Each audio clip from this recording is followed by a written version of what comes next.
बड़ी खबर का हनुमानगढ़ से बड़ी खबर है, जहां भटनेर किले की दीवार गिर गई है। बता रहे कि मरम्मत के दौरान भटनेर किले की दीवार गिर गई है। दीवार के नीचे दबने से 6 मजदूर घायल हो गए हैं। बड़ी खबर इस वक्त की हनुमानगढ़ से आपको बता रहे हैं। भटनेर किले की दीवार गिर गई है, 6 मजदूर घायल हो गए हैं। इस हादसे में सभी को जिला चिकित्सालय भर्ती करवाया गया है। वहीं एक मजदूर राजेंद्र दास जिसका नाम है, उसकी मौत हो गई है। बता दें कि सभी मजदूर टाउन के वार्ड नंबर 46 के निवासी हैं।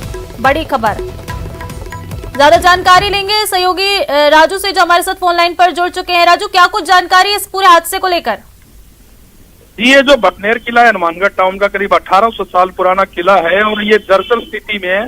इसकी जो मेन गेट है उसके अंदर एक दीवार की मरम्मत का काम चल रहा था और आज सुबह जो है दीवार भरभरा कर गिर गई, जिसके नीचे जो 6 मजदूर है वो दब गए। उनको तुरंत जिला चिकित्सालय लेकर जाया गया, जहाँ एक मजदूर राजेंद्र दास की मौत हो गई। इसमें सबसे बड़ी बात जो सामने आई है वो ये है कि जो ठेकेदार है उसकी एक बड़ी लापरवाही रही, क्योंकि जो मजदूर काम कर रहे थे उनके पास कोई सुरक्षा उपकरण नहीं थे, हेलमेट नहीं थे। ऐसे में जो मजदूरों के ऊपर दीवार गिरी उनको घातक चोटें लगी। फिलहाल जो है 5 मजदूर जिला चिकित्सालय में भर्ती हैं, जिसमें 2 की हालत अभी भी खतरे में बताई जा रही है। डॉक्टर जुटे हुए हैं और दूसरी तरफ जो है पुलिस अपनी जांच में जुटी है। जी ठीक है राजू, बहुत शुक्रिया आपका तमाम जानकारी के लिए। आगे बढ़ेंगे और बात करेंगे गुजरात की। गुजरात के अहमदाबाद में राजस्थान के सैकड़ों बेरोजगारों का विरोध प्रदर्शन अभी भी जारी है। बता दें कि अहमदाबाद में 20 सूत्री मांगों को लेकर पिछले 16 दिनों से ये प्रदर्शन जारी है। 2 अक्टूबर को गुजरात के पालनपुर से बता दें कि इस दांडी यात्रा की शुरुआत हुई थी, जिसमें राजस्थान के सैकड़ों बेरोजगार दांडी यात्रा लेकर गुजरात के अहमदाबाद पहुंचे थे। यहाँ पर कांग्रेस कार्यालय के बाहर भी इन लोगों ने सत्याग्रह किया था। पुलिस ने इन लोग को हिरासत में भी लिया था और लेकिन अपनी मांगों को लेकर ये युवा बेरोजगार जो है ये डटे हुए हैं। 16 दिनों से इन लोगों का ये प्रदर्शन जो है यहाँ पर जारी है और इन लोग की मांग यही है कि जब तक इनकी मांगे पूरी नहीं होंगी, इनकी मांगों को नहीं सुना जाएगा, तब तक ये लोग इसी तरह से विरोध प्रदर्शन करते रहेंगे और ये आंदोलन चलता रहेगा। ये तस्वीरें सबसे पहले न्यूज 18 राजस्थान पर आपको दिखा रहे हैं गुजरात के अहमदाबाद से, जहां ये बेरोजगार जो है इनकी दांडी यात्रा जारी है। 20 सूत्री मांगों को लेकर ये बेरोजगार अपनी मांगों को लेकर यहाँ डटे हुए हैं। जब तक मांगे नहीं मानी जाएंगी, ये लोग इसी तरह से विरोध प्रदर्शन करते रहेंगे। सबसे पहले तस्वीरें न्यूज 18 राजस्थान पर आपको ये दिखा रहे हैं। राजस्थान के ये सैकड़ों युवा बेरोजगार हैं जो अपनी मांगों को लेकर दांडी यात्रा करते हुए अहमदाबाद पहुंचे हैं। 20 सूत्री मांगों को लेकर 16 दिनों से ये प्रदर्शन जारी है और इसी तरह ये आगे जारी रहेगा। ज्यादा जानकारी लेंगे सहयोगी श्याम से, जो हमारे साथ फोन लाइन पर जुड़ चुके हैं। श्याम, क्या कुछ अपडेट है? 16 दिनों से ये जो बेरोजगार हैं अपनी मांगों को लेकर आंदोलनरत हैं। जैसे देखिए ऋषिका, जिस तरीके से पिछले 16 दिनों से राजस्थान के तमाम जिलों से पहुंचे हुए बेरोजगारों का गुजरात में आंदोलन पिछले 16 दिनों से लगातार जारी है, क्योंकि 2 अक्टूबर को पालनपुर से ये दांडी यात्रा निकली थी, उसके बाद कांग्रेस कार्यालय का घेराव। लेकिन इन लोगों की मांग है वो सरकार की ओर से नजरअंदाज करने के चलते अब मुख्यमंत्री अशोक गहलोत का आज व कल गुजरात में दौरा है। ऐसे में कल यानी कि अहमदाबाद में मुख्यमंत्री अशोक गहलोत का कार्यक्रम है। इसी दौरान राजस्थान से पहुंचे हुए तमाम बेरोजगार है वो घेराव करेंगे और मुख्यमंत्री से अपनी मांगों को लेकर वार्ता भी करेंगे। लेकिन निश्चित तौर से पिछले 16 दिनों से इनका संघर्ष जारी है। तमाम प्रकार की परिस्थितियों के बावजूद भी जो राजस्थान से पहुंचे हुए सैकड़ों की संख्या में बेरोजगारों का जो है गुस्सा अब फूट रहा है, क्योंकि लगातार उन लोगों की मांग है कि राजस्थान सरकार टेबल पर बैठकर कोई वार्ता करे। तमाम जो 20 सूत्री मांगों को लेकर उन लोगों की साफ तौर से ये मांग है कि राजस्थान सरकार अगर 2 कदम आगे उठाए और हम लोग वार्ता करने के लिए तैयार है, लेकिन अभी तक हमारी मांगों को नहीं सुना जा रहा है, हमें नजरअंदाज किया जा रहा है। जी बिल्कुल श्याम, लेकिन इस पूरे मामले में बड़ा सवाल तो यही है कि अभी तक जो ये बेरोजगार हैं, जिन्हें कहा जाता है कि हमारे देश का भविष्य होते हैं, इनकी मांगों की ओर ध्यान क्यों नहीं दिया गया? दांडी यात्रा लेकर बड़ी यात्रा करके ये यहाँ पहुंचे हैं, अब तक इसको और ध्यान क्यों नहीं किया किसी का?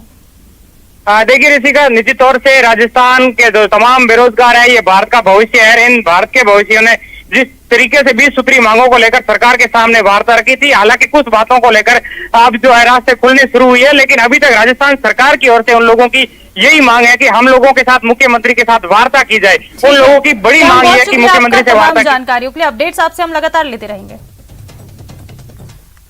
आगे बढ़ेंगे, रुक करेंगे एक बड़ी खबर का। जयपुर से बड़ी खबर आ रही है, जहां पीड़िता के मौसा ने खुदकुशी कर ली है। जयपुर से बड़ी खबर, दुष्कर्म पीड़िता के मौसा ने खुदकुशी करी है। बता दें कि सुसाइड से पहले वीडियो में कहा कि घटना से टूट चुका हूं। 13 अक्टूबर को बता दें कि पीड़िता ने दुष्कर्म का मामला दर्ज कराया था। आयुष कुमावत सहित 5 लोगों पर पीड़िता ने आरोप लगाया था। पीड़िता ने होटल में दुष्कर्म करने की बात ये जो दर्ज कराया है पूरा केस, उसमें उसने ये बात कही है कि होटल में जाकर उसके साथ दुष्कर्म किया गया। इसके साथ ही ब्लैकमेल कर रुपए वसूलने की बात भी पीड़िता ने कही है। वहीं मुख्य आरोपी आयुष और होटल संचालक बता दें इस पूरे मामले में गिरफ्तार हो चुके हैं, लेकिन पीड़िता के मौसा ने खुदकुशी कर ली है। ज्यादा जानकारी लेंगे सहयोगी विष्णु से जो हमारे साथ फोन लाइन पर जुड़ चुके हैं। विष्णु, क्या कुछ जानकारी है? दुष्कर्म पीड़िता के मौसा ने खुदकुशी कर ली है। देखिए, जयपुर के मालपुरा गेट थाना इलाके में 13 अक्टूबर को एक मुकदमा दर्ज हुआ था, जिसमें बताया गया कि 10वीं क्लास में पढ़ने वाली एक छात्रा जिसकी उम्र करीब 16 वर्ष है, उसने चींटी मारने की दवाई जो जहर खा लिया था, जिसके बाद उसने पर्चा बयान में पुलिस को बताया कि स्कूल में पढ़ने वाले एक सहपाठी के जरिए आयुष कुमावत के नाम के युवक से उसकी दोस्ती हुई थी।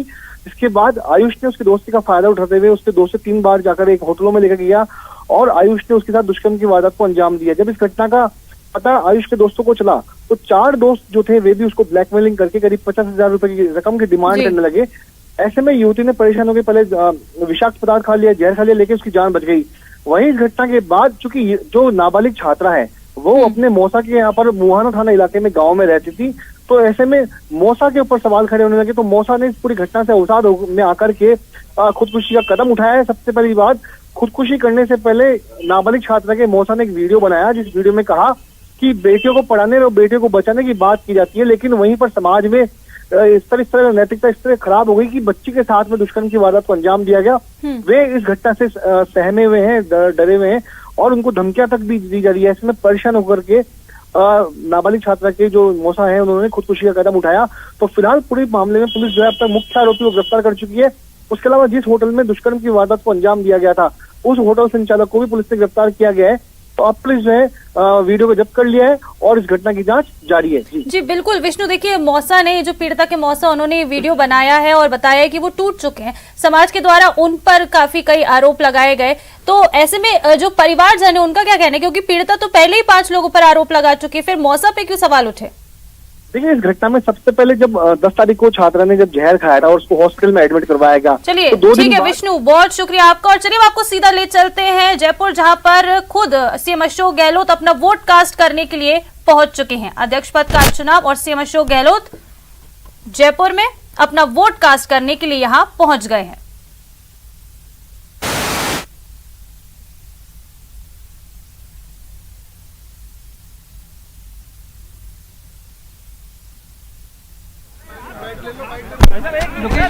आईडी लगा दी है, दी जाएंगे जाने दो,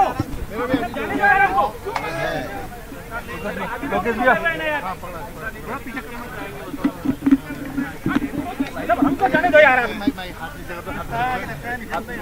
ये वाला हाथ नीचे रखो ना यार, भाई साहब जाने दो यार। मीडिया को आने दो, मजाक कर रखा है यार।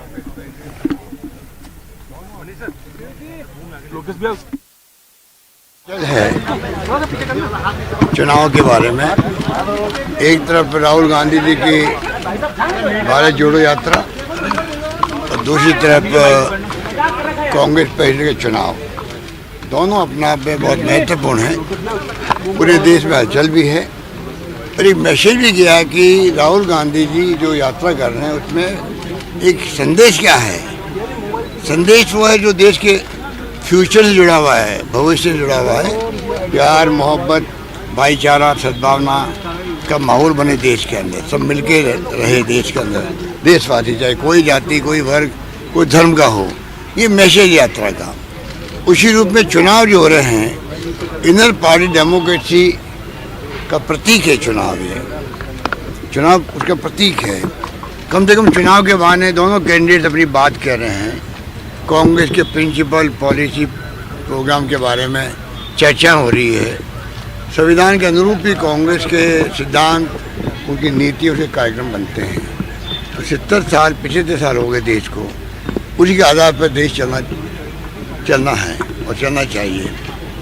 अब जब से ये सरकार में आए हैं बीजेपी वाले, तब से ये जो धज्जियां उड़ा रहे हैं संविधान की, कानून व्यवस्था रहनी चाहिए, कानून को दरकिनार करके जो फैसले हो रहे हैं, लोग जेल जा रहे हैं डेमोक्रेसी के अंदर भी कि देशद्रोही हैं, असहमति इनको बर्दाश्त नहीं होती है बीजेपी को, जबकि असहमति आलोचना लोकतंत्र का आभूषण है। उसके कारण डेमोक्रेसी जिंदा रहती है कि विपक्ष भी हो, पक्ष के साथ विपक्ष भी हो।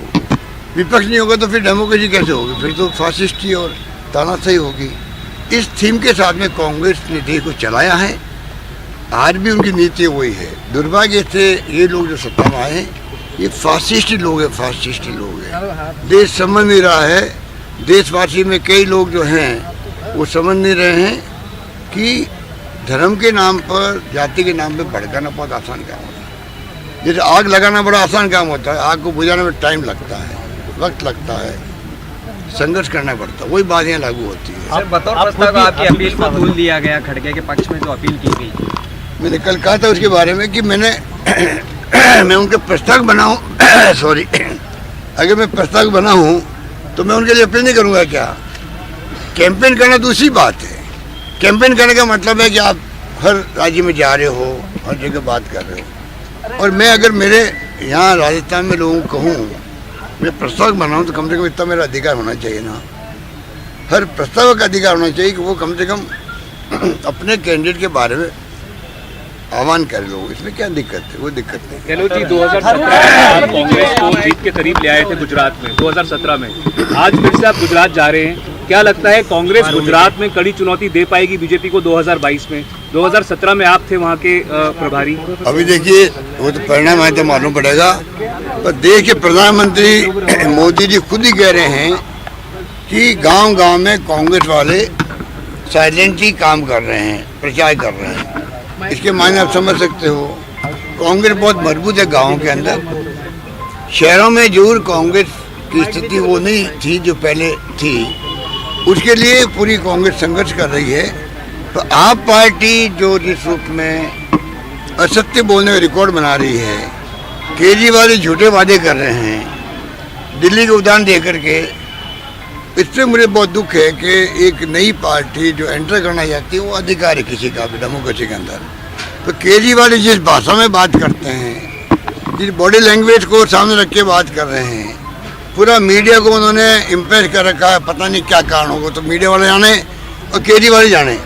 इतना मैं कह सकता हूँ मीडिया में जितना केजरीवाल ही आते हैं उसका क्या कारण है, ये भी एक विषय चिंता का विषय बना हुआ है। सर, क्या कारण है कि आप किस प्रकार से एक पार्टी, बड़ी पार्टी को एक्स्ट्रा वेटेज दे रहे हो? और कांग्रेस जैसी राष्ट्रीय पार्टी जिसने देश को आज़ाद करवाया, आज राहुल गांधी की यात्रा चल रही है, कोई कवरेज नहीं मिल रहा है। क्या कारण है उनका? ये बहुत बड़ा क्वेश्चन मार्क है। मीडिया की क्रेडिबिलिटी पे क्वेश्चन मार्क है। मीडिया को धीरे धीरे लोग सुनेंगे, देख रहे हैं, पर मन में भाव आएंगे कि भाई इनमें कितनी सच्चाई है। ये क्रेडिबिलिटी मीडिया कम नहीं होनी चाहिए। मेरा मानना, मेरा कमिटमेंट है मीडिया के साथ में। ये चाहे विजुअल हो, टीवी हो, चाहे प्रिंट मीडिया हो, चाहे सोशल मीडिया हो, क्रेडिबिलिटी कम होगी तो नुकसान उनको भी है और देश को भी है। सर, कई तरह की अफवाहें अटकलें चल रही है कि गहलोत जी के गांधी परिवार से पहले जैसे रिश्ते नहीं रहे, क्या जवाब देना चाहेंगे? देखिए, मेरे गांधी परिवार के रिश्ते जो है, विनोद भावे ने कहा था एक बार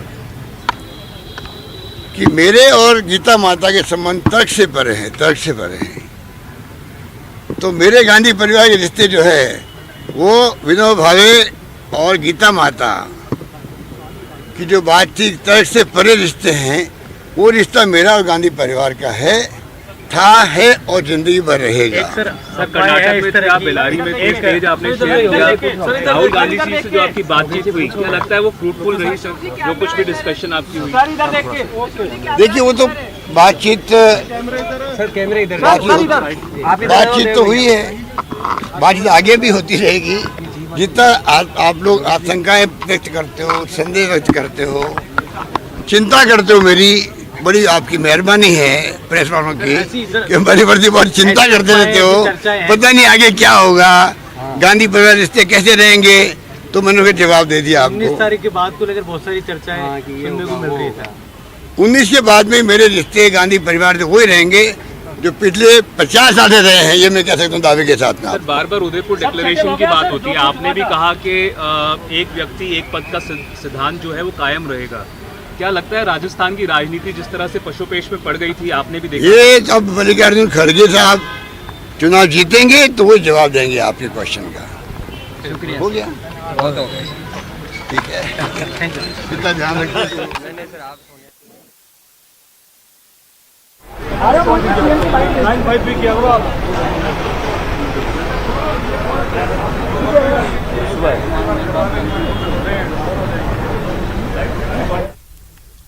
तो ये मुख्यमंत्री अशोक गहलोत को सुन रहे थे आप, जो अपना वोट कास्ट करने के लिए कांग्रेस मुख्यालय पहुंच गए हैं जयपुर के। हम आगे बढ़ते हैं खबरों में और बात करेंगे भावनगर अहमदाबाद की। यहां पर शॉर्ट रूट अदिलाई के पास ट्रक और कार के बीच दर्दनाक हादसा हो गया। इस हादसे में 5 लोगों की मौत हो गई है।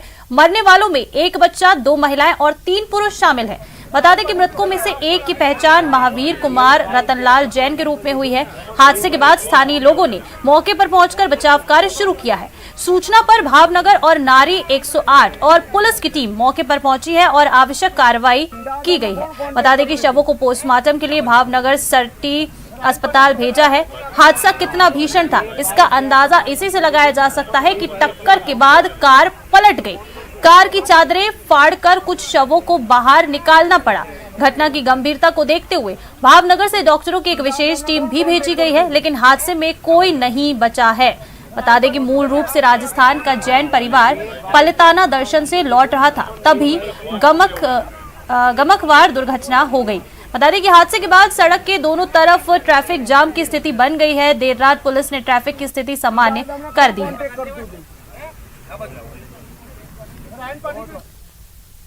और अलवर शहर के कोतवाली थाना क्षेत्र के अंतर्गत में मेहंदी बाग हनुमान मंदिर के पीछे 2 पक्षों में आपस में फायरिंग हो गई। घटना की सूचना मिलते ही पुलिस प्रशासन ने मौके पर पहुंचकर मामले को शांत कराया। हालांकि इस दौरान फायरिंग करने वाले दोनों पक्ष मौके से फरार हो गए। रानू पंडित उर्फ हर्ष श्रीवास्तव कुछ और राजपूत हॉस्टल के कुछ लड़कों के बीच ये झगड़ा हुआ था। देर रात दोनों पक्ष आमने सामने हो गए और फायरिंग शुरू हो गई, जिससे कॉलोनी के लोगों में दहशत फैल गई है। रानू पंडित के खिलाफ पूर्व में भी बता दें कि कई मुकदमे दर्ज हैं, जबकि दूसरे पक्ष के सनी जिसके साथ ये विवाद हुआ, उसकी और रानू के बीच रंजिश है।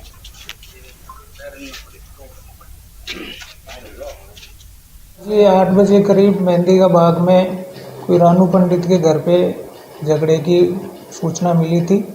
उस सूचना पे मौके पे पहुंचे तो वहाँ पे उसकी पड़ोसियों और मां ने बताया कि कुछ लड़के आए थे जिनका रानू पंडित से पहले झगड़ा हो रखा था। उसी विवाद को लेके उसके घर पे आए, ईंट पत्थर फेंके और कुछ लोगों ने वहाँ फायर करने की भी बात बताई। इस संबंध में अभी जैसी रिपोर्ट होगी वैसी कार्रवाई की जाएगी।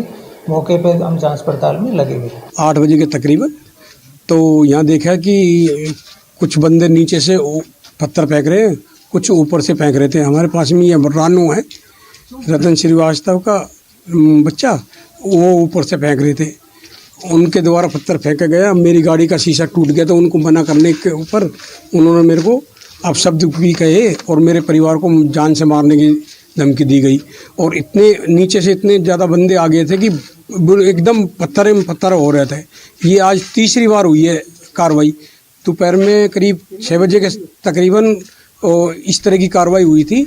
जब पुलिस भी आई थी, पुलिस आकर पूरा चेक करके गई, देख कर गई थी। उसके बाद फिर अब ये दोपहर में भी हुई है। आगे बढ़ेंगे, बात करेंगे अलवर की। अलवर के सरिस्का में देर रात बाग को शिफ्ट किया गया है। बता दें कि रणथंभौर से बाग को रात करीब 12:30 बजे शिफ्ट किया गया है। ताल वृक्ष रेंज के पानीडाल में एनक्लोजर बनाए गए हैं, जिसमें उसे शिफ्ट किया गया। बता दें कि सरिस्का में बाघों की संख्या बढ़कर 25 हो गई है। सरिस्का में रणथंभौर से 10 बाघ शिफ्ट किए जा चुके हैं। वहीं देर रात भी बाघ को शिफ्ट किया गया। सरिस्का प्रशासन ने मीडिया को बता दें कि इस शिफ्टिंग के दौरान दूर रखा।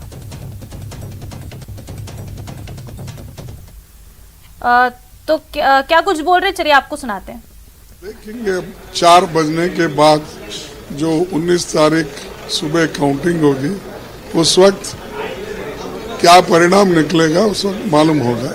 Today is a historic day for you in a long political career. No, historic days. So many, in 50 years I have seen so many historic days. But this is AICC president election. Let us see who is going to win. That is important, no? After result, 19th only we will know what is the outcome. जिनके साथ competition है उनका कोई record नहीं है sir, वो आप जीतेंगे। तो चलिए इस बुलेटिन में फिलहाल इतना ही। आप देखते रहिए न्यूज़ 18 राजस्थान।